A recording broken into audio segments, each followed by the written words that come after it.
كفتة الفراخ او كباب الفراخ. تعالي هقولك ازاي يطلع معاكي ناجح قوي، وازاي يطلع معاكي متماسك زي ما انت شايفة كده. الناس اللي عندها مشكلة ان الكفتة بتفك منها، تعالي بقى هقولك على الطريقة المظبوطة تطلع معاكي متماسكة وسليمة كده باللون الجميل اللي انت شايفاه ده، وتطلع معاكي مفرغة من جوه. سهلة وبسيطة، هديكي المكونات المظبوطة.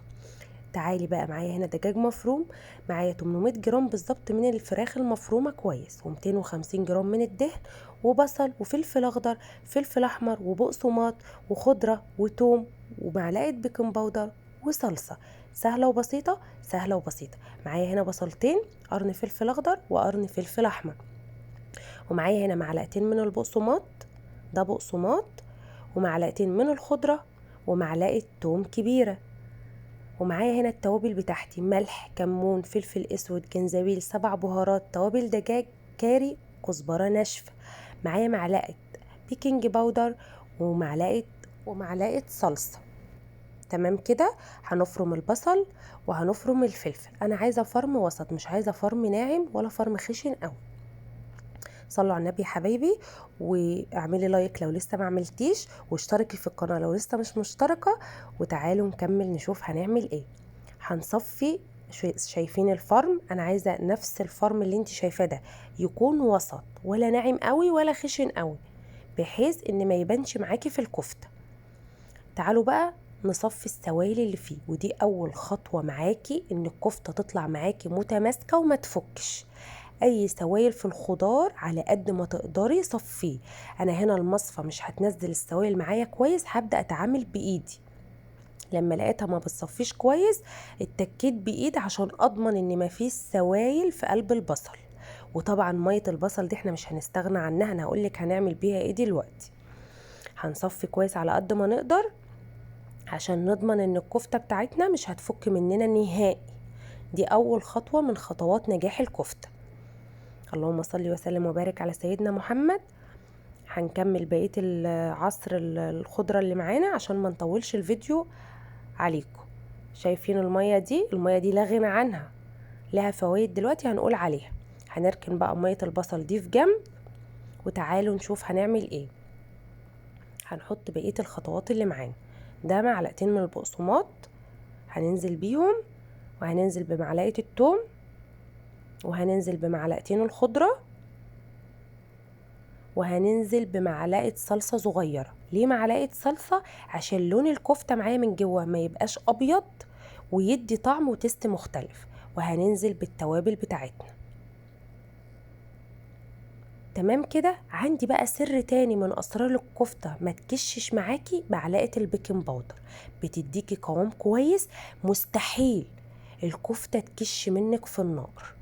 تأكدي اللي ما بيحطش بيكنج باودر على الكفتة سواء لحم أو دجاج، صدقيني بتفرق جدا في حجم الكفتة معاكي، بتديكي قوام كويس، مستحيل تكش منك. حلوة قوي، جربوها بجد هتفرق معاكم. بجد بجد مستنيه تعليقاتكم، ولازم تجربوا الطريقه دي وتقولوا لي رايكم فيها. طبعا الناس اللي بتعلق لي على راسي كلها من فوق، الناس اهل سوريا والجزائر والعراق، بجد بجد تعليقاتكم بتفرق معايا جدا وبتشجعوني جدا جدا جدا، وانتوا فعلا ناس على راسي، بحبكم في الله والله. هنعجن فيها كويس على قد ما نقدر، بحيث ان احنا نتوه الدهن والبصل والفلفل اللي معانا والخضرة. انا عايزة كل ده يتجانس مع بعضه وياخد قوام كويس معايا. فعلى قد ما تقدري اعجني فيها كويس، افرمي كل ده كويس. طبعا انا ليه ما حطيتهاش في الكبة تاني وسهلت على نفسي وفرمتها فرمة وخلاص مع بعض؟ عشان انا عندي الدجاج مفروم قوي. يعني انا عندي الدجاج هنا مفرومه قوي. لو انت هتجيبي دجاج مثلا صدر فرخه ولا كده وهتفرميه انت، عيدي تاني، خد الخلطه دي كلها وحطها في الكبه واديلها فرمتين 3 بالخضار اللي فيها. الخلطه دي هبيتها ليله في التلاجة، يعني انا بعملها من بالليل، وتاني يوم الصبح هبدا اشتغل فيها اصبحها. فاللي انا عاملاه ده عاملاه من بالليل، هحط عليها ستريتش وهدخلها التلاجة تبات ليلة. هتضمني كفتة سليمة، طعم كويس، خلطة ممتازة. بصي خطيرة، جربوها بالطريقة واللي انا بقول لكم عليه اعملوه بالظبط، صدقيني هتفرق معاكي جدا. مفيش وقت، اقل حاجة ساعتين وتشتغلي فيها.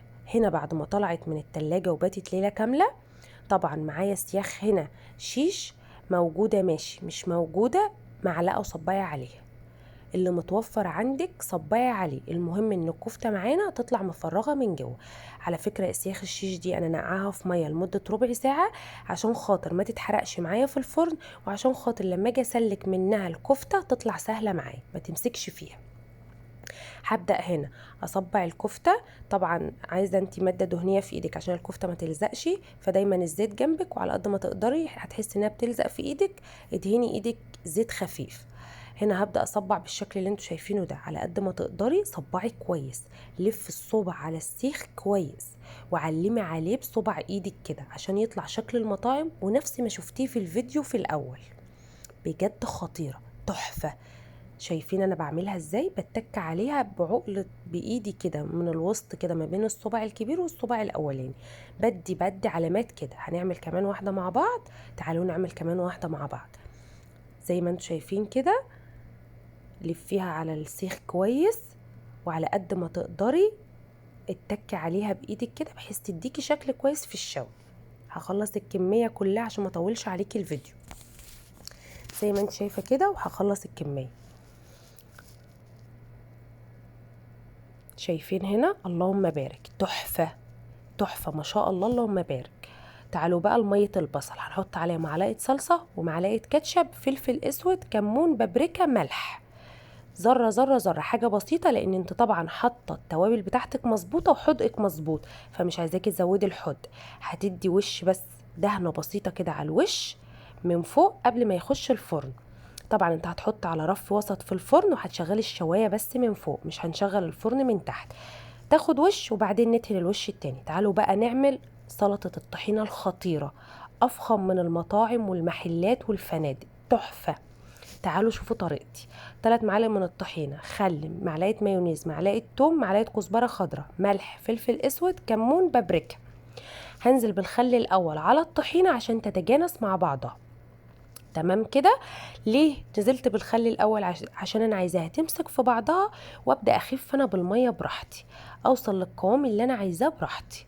لو انا حطيت الميه الاول هتخف منك خالص ومش هتعرفي تربطيها تاني، فانا عملت الخل الاول عشان تمسك في بعضها واخفها انا واحده واحده، واوصل للقوام اللي انا عايزاه براحتي. وقلبي فيها كتير بشوكة او بمعلقة عشان تديكي القوام الكويس، قوام المحلات، تديكي طحينة ممتازة. جربوا الطريقة اللي انا بقول لكم عليها دي، خطيرة تحفة بجد. هجيب معلقة وهنزل بمعلقة مايونيز، سر اختلاف في طعم الطحينة، حاجة تانية هتوديلك الطحينة في دنيا تانية خالص. صدقيني جربي الطريقة دي وقولولي رأيكم فيها. هننزل بمعلقة كبيرة من المايونيز. طبعا المايونيز هنا هيتقل القوام معايا، خدوا بالكم. فعلى قد ما تقدري القوام اللي انت حابة توصلي ليه اعمليه. انا هنا جنبي كوباية المية الدافية، هخف على قد ما اقدر القوام اللي انا محتاجاله، زي ما انتوا شايفين كده بالظبط. وايدي فيها بقلب كتير، لان الطحينه عايزه تتقلب كتير عشان توصل للقوام اللي انت عايزاه، وتوصل للون اللي انت شايفاه ده، نفس لون المطاعم بالظبط، اللون الفاتح الجميل ده. هبدا اقلب فيها كده. هبدا اتبلها بقى بالكمون والفلفل الاسود والبابريكا والملح. طبعا الملح على حسب الرغبه زي ما انت عايزه. هنزل بالبابريكا ونص معلقه من الملح. هنقلب كده كويس. ملحنا مظبوط تمام، مش مظبوط زودي براحتك، قللي براحتك زي ما انت عايزه. وابدا انزل ببقيه المكونات، معلقه الثوم ومعلقه الخضره.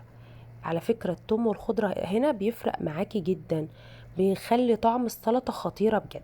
دوسوا لايك يا حبايبي عشان تشجعوني اعمل لكم فيديوهات سهله وبسيطه وتنال اعجابكم يا رب. هنقلب فيها كويس كده، وكده تبقى الطحينه بتاعتي جاهزه كده، قوامها مظبوط، طعمها مظبوط، وكل حاجة فيها مظبوط. هنركنها على جنب. تعالوا بقى هنا الكفتة خدت وش في الناحية اللي انا دهنتها، هبدأ اقلبها بقى. شايفين؟ ما اتغيرتش، ما كشتش خالص. في كفتة لما بتشم النار بتكش منك، هنا معلقة البيكنج باودر مستحيل تخلي الكفتة تكش منك. هبدأ ادهنها على الوش التاني وادخلها الفرن. لحد ما يستوي معايا الكمية كلها وهاجي بيها. تعالوا هنا بقى، كانت كل الكمية اللي معايا اللهم بارك يا رب استوت وتحفة وجميلة متماسكة زي ما انت شايفة، ما كشتش. نفس القوام اللي احنا عملناه هو نفس اللي طلع. شايفة اللون ده على فكرة من الخلطة من مية البصل، مديكي لون تحفة. تستاهل لايك ولا لأ؟ شايفين مفرغة ازاي من جوه؟ تعالوا بقى شوفوا العظمة بتاعتنا. لازم ندلع نفسنا كده بقى بشوية خضار وسلطة الطحينة الجميلة اللي احنا عملناها، والجرجير لا غنى عنه. لو وصلت لحد هنا اشتركي في القناة وفعلي الجرس عشان يوصلك كل الفيديوهات اللي على قد الايد وسهلة وبسيطة.